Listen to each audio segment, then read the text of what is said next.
199 199 سے نحمدہ و نصلی علی رسولہ الکریم اما بعد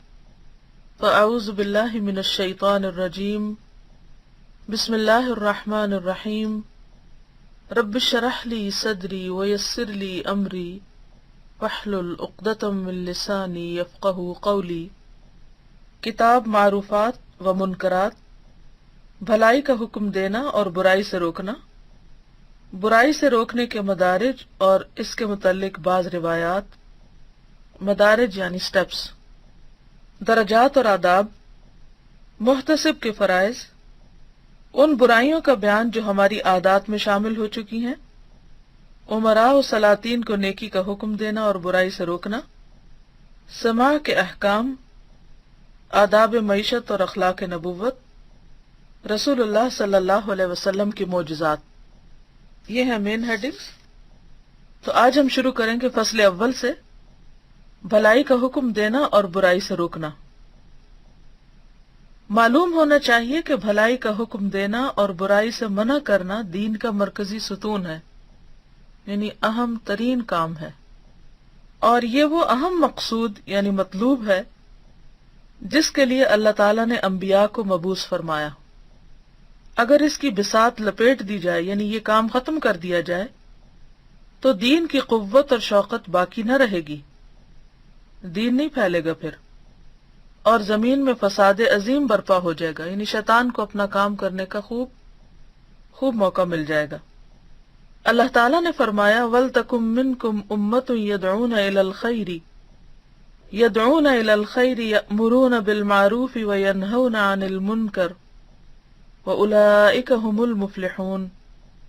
چاہیے کہ تم میں سے ایک جماعت ایسی ہو جو بھلائی کی دعوت دے، نیکی کا حکم کرے اور برائی سے روکے، اور یہی لوگ کامیاب ہونے والے ہیں۔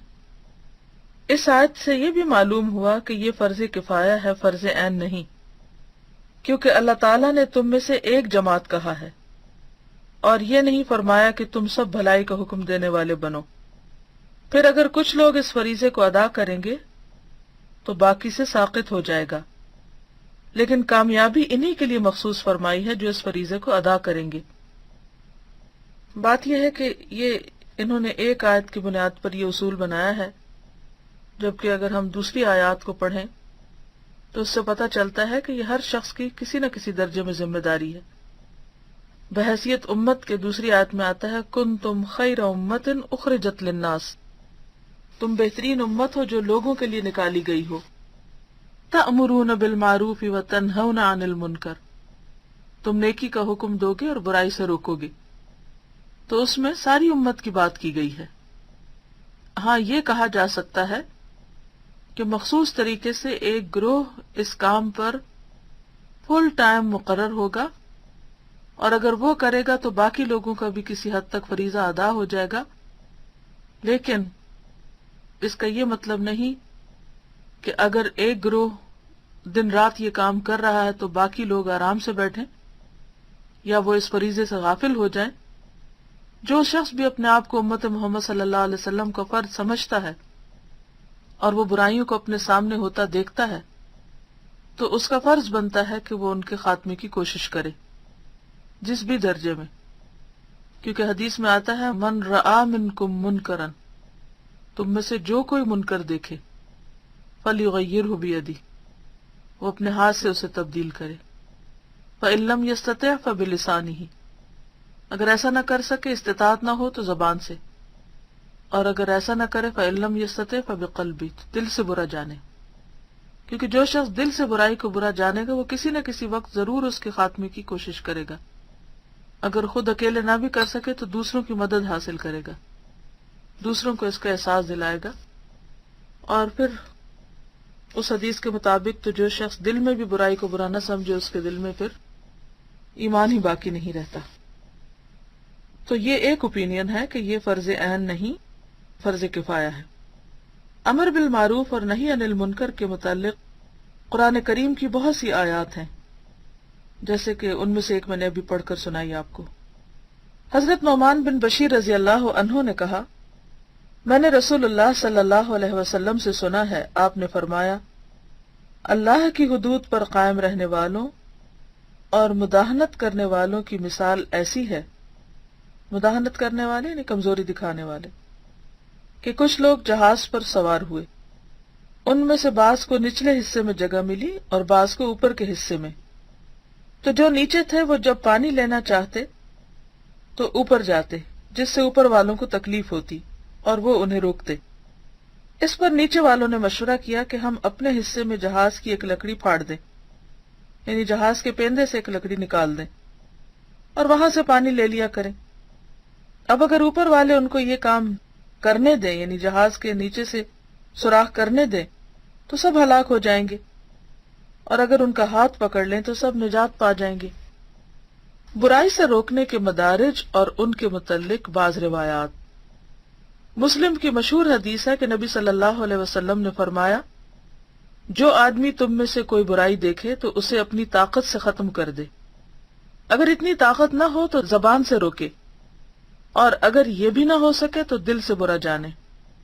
اور یہ ایمان کا سب سے کمزور درجہ ہے۔ دوسری حدیث میں ہے، ظالم بادشاہ کے سامنے حق بات کہنا سب سے بڑا جہاد ہے۔ ایک اور حدیث میں ہے کہ جب تو میری امت کو دیکھے کہ ظالم کو ظالم کہنے سے خوف کھاتی ہے تو سمجھ لے ان سے دین رخصت ہو گیا ہے۔ یعنی کم سے کم درجہ کیا ہے کہ جو ظالم ہے، ظلم کر رہا ہے، اس کو ظالم کہا جائے، یعنی وہی بات ہے جو پہلی حدیث میں آئی ہے کہ برائی کو برا سمجھا جائے، اور یہ جو ہے یہ مسند احمد کی حدیث ہے اور صحیح حدیث ہے۔ حضرت ابو بکر رضی اللہ عنہ نے کھڑے ہو کر اللہ کی حمد و ثنا بیان کی، پھر فرمایا، اے لوگو، تم اس آیت کو پڑھتے ہو، یا ایھا الذین آمنوا علیکم انفسکم لا یضرکم من ضل اذا اہتدیتم، اے ایمان والو تم اپنی ذات کی فکر کرو، جب تم ہدایت پر ہوگے تو گمراہ کی گمراہی تمہیں نقصان نہ دے سکے گی۔ اور ہم نے رسول اللہ صلی اللہ علیہ وسلم سے سنا ہے، آپ نے فرمایا، لوگ جب برائی ہوتی دیکھیں اور اس کی روک تھام نہ کریں تو قریب ہے اللہ ان سب پر عذاب بھیج دے۔ اور حضور صلی اللہ علیہ وسلم ہی سے مروی ہے کہ آپ نے فرمایا، تم نیکی کا حکم دو گے اور برائی سے روکو گے، ورنہ اللہ تمہارے بروں کو تمہارے نیکوں پر مسلط کر دے گا۔ اللہ تمہارے برے لوگوں کو تمہارے نیک لوگوں پر مسلط کر دے گا، پھر تمہارے نیک دعا کریں گے تو ان کی دعا قبول نہ کی جائے گی، یعنی ان پہ ایسے لوگ ظلم کریں گے، مسلط ہو جائیں گے جو ان پر رحم نہ کریں گے، اور اس حال میں پھر دعائیں بھی قبول نہ ہوگی۔ تو ان دونوں فصل سے یہ بات پتہ چلتی ہے کہ امر بالمعروف اور نہی عن المنکر ہمارے دین کا ایک بہت اہم حصہ ہے، اور اسے کسی بھی صورت میں اگنور نہیں کیا جا سکتا۔ یعنی ایک مسلمان جو ہے وہ آنکھیں بند کر کے نہیں جی سکتا کہ اس کے سامنے جو کچھ ہوتا رہے وہ دیکھتا رہے، اور اس کے لیے پھر وہ کوئی بھی تدبیر نہ کرے اور سوچے نہ، اور کم سے کم درجے میں اپنے دل میں تکلیف محسوس نہ کرے کہ غلط کو غلط کہے یا غلط سمجھے۔ اس میں آپ دیکھیے کہ چونکہ میڈیا کا دور ہے، اس لیے ورلڈ پالیٹکس میں بہت سے لوگ پڑھ کر اور بڑی بڑی باتوں پر تو تبصرے کرتے ہیں، اور وہ ان میں سے بہت سی چیزیں سنی سنائی ہوتی ہیں، لیکن حیرت ہوتی ہے مجھے ایسے لوگوں پر کہ جو چند مخصوص فگرز کو تو بڑھ چڑھ کر اپنی مجلسوں میں ظالم قرار دیتے ہیں، لیکن اگر ان کے اپنے گھر کے اندر کوئی شخص ظلم کر رہا ہو دوسرے پر تو اس کو نہیں روکتے، اس کو منع نہیں کرتے۔ ظلم کیا ہے؟ کسی کو اس کا حق نہ دینا۔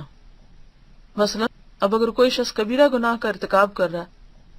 اور دوسرا شخص جو ہے وہ اس کو روکتا ہی نہیں، اور ٹس سے مس نہیں ہوتا اور برا بھی نہیں سمجھتا، یا سمجھتا ہے تو صرف ایک نفرت کی نگاہ سے دیکھ کے آگے چلا جاتا ہے، اصلاح کی کوشش نہیں کرتا، تو وہ بھی جرم کا ارتکاب کر رہا ہے۔ اسی طرح آپ دیکھیے کہ ساس بہو کے رشتے میں بعض اوقات ساس ہماری والدہ ہو سکتی ہیں، اور وہ اپنی بہو پر اگر کوئی ظلم کرتی ہیں تو عموماً لوگ کیا کہتے ہیں، یہ تو ہماری ماں ہے، اور ہماری ماں جو ہے وہ ان کا ادب اور احترام لازم ہے، وہ اگر بھابھی کو کچھ بھی کہتی ہیں تو کوئی بات نہیں، بزرگ ہے نا، بھابھی کو سہ لینا چاہیے۔ تو بات یہ ہے کہ خواہ ماں ظلم کر رہی ہو، ماں کے ادب اور ماں کی اطاعت اس بات سے میں نہیں روکتی کہ ہم ماں کے لیے خیر خواہی نہ کریں۔ کیا ہم چاہیں گے کہ کل ہماری ماں کی پکڑ آخرت میں ہو، خدا کے ہاں وہ مجرم قرار پائے کسی پر ظلم ڈھا کر؟ ہرگز نہیں۔ تو خیر خواہی کس میں ہے کہ پھر ان کو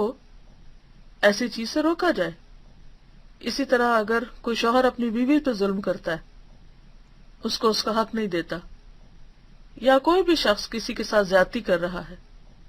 اور وہ اس کا حق ادا نہیں کر رہا، تو ہمیں اگر کسی بھی طرح توفیق ہے سمجھانے کی یا روکنے کی تو روکنا چاہیے۔ بہت سے لوگ دوسروں کے ظلم کے خلاف تو بڑی بڑی باتیں کرتے ہیں، اور جو ظلم وہ خود کر رہے ہوتے ہیں یا ان کے سامنے کوئی کر رہا ہوتا ہے وہ ان کو دکھائی بھی نہیں دیتا، اس کا انہیں احساس تک نہیں ہوتا۔ تو برائی کہیں بھی ہو، عالمی سطح پر ہو، گھریلو سطح پر ہو، کسی ادارے کی سطح پر ہو، تو اس برائی سے برائی کرنے والوں کو روکنا جو ہے وہ ایک اہم فریضہ ہے۔ میرا خیال ہے کہ آج کے لیے اتنا ہی کافی۔ السلام علیکم ورحمۃ اللہ وبرکاتہ۔ سبحانک اللہم وبحمدک، نشہد ان لا الہ الا انت، نستغفرک ونتوب الیک۔